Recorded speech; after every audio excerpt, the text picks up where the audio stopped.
आज श्रुति आई है हमारे घर पे गाइस, और ये लोग चाय बना रहे हैं। इन्होंने इतना हल्ला डाला हुआ है अंदर, मैं देखने आई स्पेशली कि क्या इतनी हलचल मची हुई है। कोई पत्ती मांग रहा है, कोई चीनी मांग रहा है, कोई लाइट ढूंढ रहा है।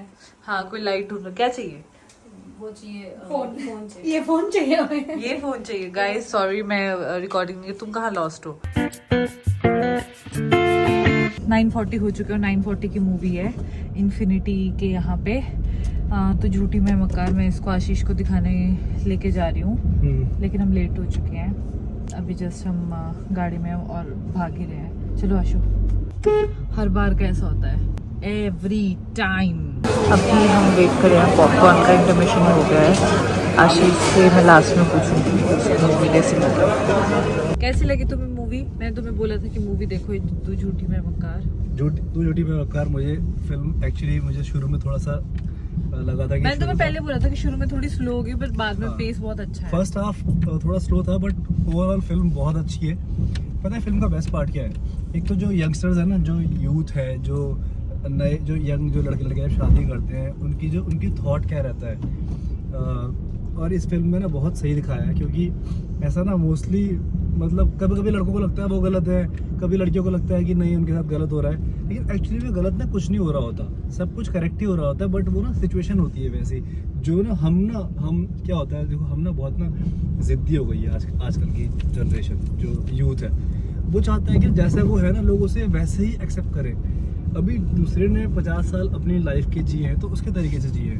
क्या होता है कभी कभी ना थोड़ा सा फ्लेक्सिबल होना पड़ता है, और ट्राई करो कि वो धीरे धीरे समझें और आपको अंडरस्टैंड करें, उनको बताओ कि जो हम कर रहे हैं वो गलत नहीं है। हम ना मतलब फिल्म की स्टोरी तो नहीं बताना चाहूँगा, लेकिन अगर हो सके ना तो ये फिल्म फैमिली और वाइफ हस्बैंड सब एक साथ देखें तो आपको ना वैल्यू पता लगेगी, फिल्म की वैल्यू क्या है। तो मुझे तो फिल्म बहुत अच्छी लगी, और ख़ासकर ये फिल्म फैमिली के साथ देखने वाली है, क्योंकि इसमें ना काफ़ी अच्छी चीज़ें बताई गई है जो हम लोग शायद फिल्म देख के ही समझेंगे।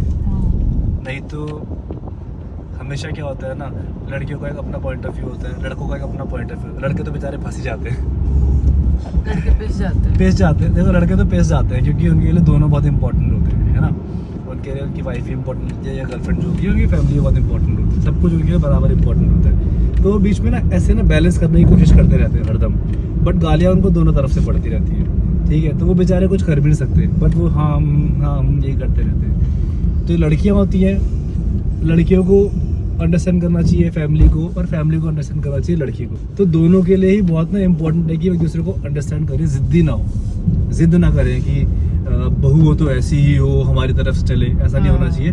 और बहू को भी ये होना चाहिए कि एक नई फैमिली में जा रही है तो उनके विचार अलग होंगे, उनके थॉट्स अलग होंगे, तो मुझे धीरे धीरे उनको अपना बनाना है, बजाय ये कि नहीं मैं तो यही करूँगी। वो नहीं होना चाहिए, उसका थॉट ये होना चाहिए कि मुझे ये मेरी फैमिली नहीं है, अब मुझे इनको समझाना है कि मुझे ऐसे जीना है। और वो मना नहीं करेंगे, लेकिन प्यार से, लड़ाई झगड़ा करके नहीं। क्योंकि ना हमेशा ना जब हमारे बच्चे होंगे, फॉर एग्जांपल इन फ्यूचर हमारे बच्चे होंगे, और जब हमारे बच्चे की शादी किसी लड़की से होगी और वो लड़की अब हमारे बेटे से जिद करेगी नहीं पापा, मतलब मम्मी पापा के साथ मत रहो, तो हमको भी तो बुरा लगेगा ना।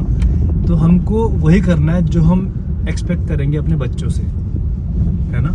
तो ये हमेशा याद रखना कि फैमिली को ना हमेशा बनाने की कोशिश करो, और सॉल्यूशन ढूंढो कि क्या करने से बेटर हो सकता है। तुम्हें क्या लगता है नताशा? हाँ मुझे भी यही लगता है, तभी मैंने तुम्हें बोला था कि एक तोड़ता हूँ। ये सारे कुत्ते हैं ना, यहाँ जब हम रात को वॉक करते हैं ना तो प्यार करते हैं, और जब गाड़ी से जाते हैं तो गाड़ी के आसपास भौंकते, पता नहीं इन्हें काली गाड़ी से क्या दिक्कत है। मुझे लगता है किसी काली गाड़ी ने इनको टक्कर मारी होगी, तभी सारे कुत्ते भौंकते हैं, जैसे गाड़ी खा जाएगी कच्ची।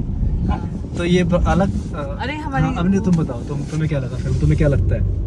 हमारे घर तो चला गया पीछे। हाँ लेकिन वो थॉट तुम्हारा क्या है? अच्छा हाँ, मेरा थॉट एक्चुअली मैंने तभी इसको बोला था कि एक बार वो मूवी देखो, मैं इसके पीछे इसीलिए पड़ी हुई थी, रोज बोल रही थी मैं इसको कि ये मूवी देखो, क्योंकि एक्चुअली इसका मैसेज ना बहुत सही है। क्योंकि जो अभी जो हमारी जनरेशन तो चलो फिर भी सोच समझ के वो करी, पर जो ये नेक्स्ट जनरेशन है ना, ये बहुत ऐसे बहुत रिजिड जनरेशन है, बहुत नेगेटिव जोन में जनरेशन है। सब नहीं मतलब मोस्टली।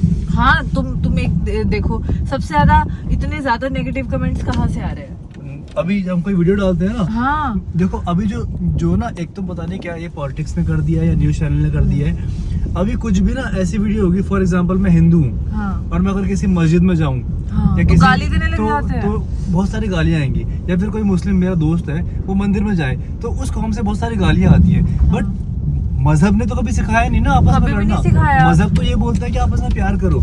और दूसरा एक बात बोलूं मैं आपको, देखो ऊपर वाला तो एक ही है ना, चाहे वो अल्लाह है, चाहे वो ईश्वर है, चाहे वो भगवान है, वो जीसस है, जो भी है तो एक ही दुनिया चला रहा है। बट जो उसके रास्ते हैं वो है, जैसे मंदिर है, मस्जिद है, गुरुद्वारा है, लेकिन जाना तो एक ही जगह पे है ना, वो अल्लाह तो एक ही है। अगर मैं आज मस्जिद गया, कल मैं गुरुद्वारे गया, मैं परसों में मंदिर गया, तो मुझे समझ नहीं आता कि इसमें इतने ग्रजेस, इतना गुस्सा किस बात का? हाँ, इस टाइम पे बहुत ज्यादा गुस्सा है। क्यों? कौन है वो लोग? मतलब इतना यार, चाहे किसी का भी धर्म हो, कभी भी नहीं बोलता कि दूसरे धर्म से प्यार मत करो। और हर एक धर्म का ना जो उद्देश्य है वो तो एक ही है ना, बट हम अलग तरीके से पढ़ रहे हैं उसको। मैं तो सच में जो ये नया वाला जो दौर आ रहा है, पहले के लोग तब भी इतने गुस्से वाले नहीं थे, जो अब जो नए बच्चे जो इतना गुस्सा खून खोल रहे हैं। ठीक है, कुछ लोग गलतियां करते हैं, वो हर धर्म में है, वो हमारे धर्म में भी है, दूसरे के धर्म में भी है। हर गलत इंसान हर धर्म में है, उस गलत इंसान से पूरा धर्म खराब नहीं हो जाता यार। मैं तो ये बोलूंगा कि कुछ लोग गलतियां करते हैं, बट मेरे बहुत सारे दोस्त हैं जो अलग अलग धर्म से, वो बहुत प्यार करते हैं हमसे। और बहुत सारे लोग ऐसे हैं जो मेरे धर्म से, जो मुझसे नफरत करते हैं। अगर मैं दोष देने लगूँ वही हो जाएगा ना कि हर एक बंदा ही खराब है। हर एक बंदा खराब कैसे हो सकता है यार? खैर ये अलग एक टॉपिक है जिसपे हम अलग नेक्स्ट डिबेट कर सकते हैं। बट नताशा, मैं तुमसे ये पूछना चाह रहा हूँ कि इन केस तुम जैसे जो नई तुम भी अभी देखो, तुम भी हो सकता है इन फ्यूचर, अभी हम भी शादी कर रहे हैं, ठीक है, वो करेंगे 1 साल के बाद, 2 साल के बाद, ठीक है, और तुम काफ़ी मैच्योर भी हो गई हो इस टाइम। जैसे तुम सबसे मिले, लोगों से मिली या शादीशुदा लोगों से मिले जिन्होंने शादी कर ली है, तो तुम क्या कहना चाहोगी जो लड़कियां हैं जब वो शादी करती हैं, तो उनकी वो क्या एक्सपेक्ट करती हैं और कैसे उनको चलाना चाहिए? मुझे ऐसा लगता है कि ना, देखो जब एडजस्टमेंट होती है ना, तो वो एक तरफ से नहीं, दोनों तरफ से होनी चाहिए।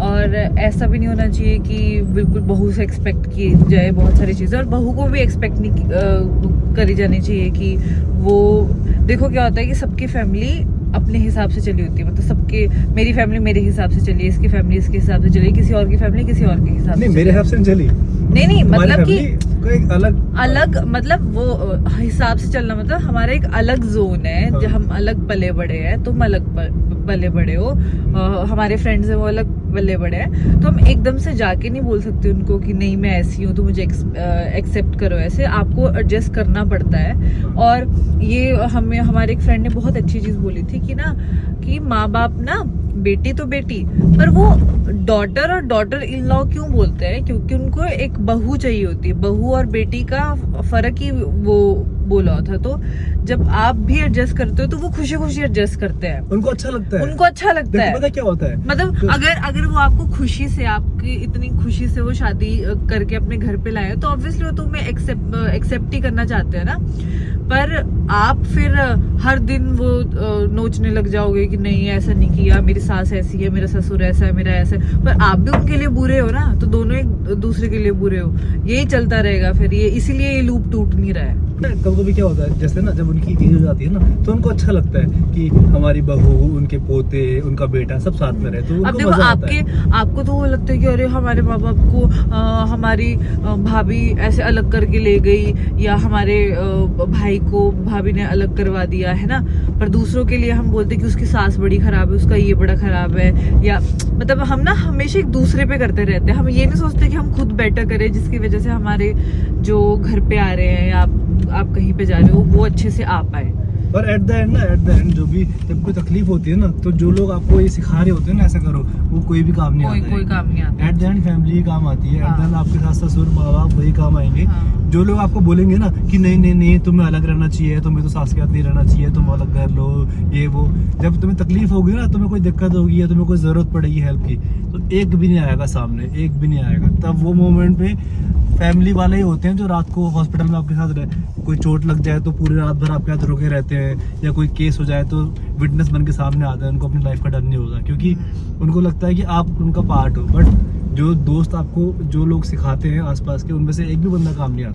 देखो वही है, जैसे कि अभी आज के टाइम में, तो तुमने बात बहुत सही बोली। जिस टाइम क्या कहते हैं, आपकी बेटी आप पे चिल्लाती है, तो आप आप उस पर चिल्लाते हो, ठीक है, लेकिन नेक्स्ट डे तो आपको लगता है ना आपकी बेटी है, फिर आप नॉर्मल हो जाते हो, भूल जाते हो। हाँ। वैसे जब कभी बहू की आपसे लड़ाई हो तो नेक्स्ट डे उसको भूल जाओ, उसको ना उसको लगा के मत रखो, क्योंकि अब तो आपने मान ही लिया है कि बेटी है, आपका पार्ट हो गया। तो जिस दिन आपने मान लिया ना कि मेरा ही खून है, मेरा ही पार्ट है, तो मे बी आपकी कितनी भी लड़ाई होगी, लेकिन नेक्स्ट डे आप भूल जाओगे, नेक्स्ट डे वही फेस्टिवल बन रहा होगा, वही त्योहार बन रहे होंगे। तो हमें ना हमेशा सॉल्यूशन निकालना है कि अच्छा कैसा हो। हमें हमेशा कभी सपोज सास ससुर ने डांट दिया कि अरे तूने क्या कहते खाना क्यों नहीं बनाया, तो सेम बात तो अपनी बेटी को ही बोलते हैं वो। तो इवन बहू को भी ये सोचना चाहिए कि यार मेरे माँ बाप हैं, उनका हक बनता है मुझे डांटना, ये उनके राइट्स हैं। हाँ। और अगर बहू ने कभी गुस्से में बोल दिया सास को ससुर को, तो उनको सोचना चाहिए हमारी बेटी है, इसको इतना तो हक है ना कि हमें कुछ भी सुना दे। तो फिर आप भी उसको रिप्लाई करके नेक्स्ट डे चुप हो जाओ, शांत हो जाओ। एट द एंड तो हमें साथ ही रहना है ना। तो हमेशा ये मत सोचो कि उसने ऐसा कैसे बोल दिया, या सास ने ऐसा कैसे बोल दिया, बहू ने ऐसा कैसे बोल दिया। ये ठीक है, वो मोमेंट होता है जब गुस्सा आता है इंसान को, उस मोमेंट, क्योंकि कोई भी इंसान जबरदस्ती गुस्सा नहीं कोई भी करता। इंसान ना परफेक्ट नहीं होता, कोई फैमिली परफेक्ट नहीं है। वो हाँ। आपको अपनी फैमिली अपने हिसाब से वो देखनी है कि आप किसके साथ सुटेबल हो, आपके लिए क्या सुटेबल है। फॉर एग्जाम्पल जैसे कि कोई फैमिली है, उनका बेटा की शादी हुई, ठीक है, वो अलग हो गए, जब उनके बच्चे होते हैं ना, तब ना इतनी तकलीफ होती है उनको, क्योंकि वो ना कर नहीं पाते मैनेज। हाँ, क्योंकि नहीं कर पाते। तब वो टाइम पे ना आपके मॉम डैड, क्योंकि उनको पूरी जिंदगी का एक्सपीरियंस होता है, वही काम आते हैं। उनको हॉस्पिटल ले जाना, उनको डॉक्टर के पास ले जाना, उनको अच्छे से खाना खिलाना, उनकी परवरिश करना, वो मोमेंट में वो काम आते हैं। बहुत। तो अब सोचो आपके खुद के घर पे माँ बाप हो, वो अकेले रह रहे हो, तो आपको अच्छा लगेगा क्या? मतलब मुझे तो बहुत बुरा लगता है ऐसे कि किसी के माँ बाप को कोई वृद्धाश्रम में छोड़ आता है, और मतलब आप लोग कोई लोग आराम से अपनी फैमिली के साथ रह रहे हैं अच्छे से, और माँ बाप को बस ऐसे। मैंने ऐसे केसेस देखे आशु। मेरी तो मतलब यही गुजारिश है कि जब भी कोई किसी की बेटी या कैसे भी किसी के घर में जाए, तो एक बार ना ये सोच ले कि जिस माँ बाप को छोड़ने को बोल रही है, अगर उनके माँ बाप के साथ उनकी बेटे की बहुत सेम चीज करेगी तो उन्हें कैसा लगेगा। बाकी आप भी अपना एंजॉय करो, आप भी घूमो फिरो, एंजॉय करो लाइफ को। और अगर आपको कोई भी दिक्कत है, आप अपनी फैमिली से बात करो कि देखो मैं इस हिसाब से ये है, हम ऐसा क्या कर सकते हैं कि हम सिमिलर सिचुएशन प्यार से बोलोगे ना तो सब मान जाएंगे, सब मान जाते हैं। हमने बहुत सारी तो ज्ञान दे दी, आज हमने जितना ज्ञान, ये हमारा एक्सपीरियंस था। हाँ, बाकी सबका अपना अपना अपना है। अपना होता है। मे बी हम गलत हो, हम Maybe- गलत नहीं, हम गलत तो नहीं थे, बट ये हमारा एक्सपीरियंस है, क्योंकि मुझे लगता नहीं हमने कुछ गलत बोला। गलत मतलब इन द सेंस किसी की एक्चुअली फैमिली सिचुएशन कुछ और होती है जो हम नहीं समझ सकते। तो अगर जिस अपना एक्सपीरियंस, हमने अपने एक्सपीरियंस से बोला, आप अपने एक्सपीरियंस से देखें जो आपको सही लगता है। तो इसी के साथ आज का ब्लॉग करते हैं खत्म। Good night. टॉपिक अच्छा लगा तो बात करो, और अगर कोई भी आपको लगता है किसी टॉपिक पे हमें बात करनी चाहिए, तो आप प्लीज कमेंट में वो टॉपिक लिखना। कि आप देखो, हर एक इंसान की लाइफ में कुछ टॉपिक्स होते हैं जिसपे वो राय जानना चाहता है। हाँ, जिसमें वो कंफ्यूज होता है कि क्या कहते हैं, मैं गलत हूँ या सही हूँ, क्या मुझे करना चाहिए। तो अगर आपको लगता है कि आपकी लाइफ में ये टॉपिक आपको परेशान कर रहा है, आप नीचे लिख के भेजो, हमें जो हमारी लाइफ का एक्सपीरियंस है उसके हिसाब से शेयर करेंगे आपको क्या करना चाहिए। बाकी thanks to you guys, love you guys, good night, bye, good night.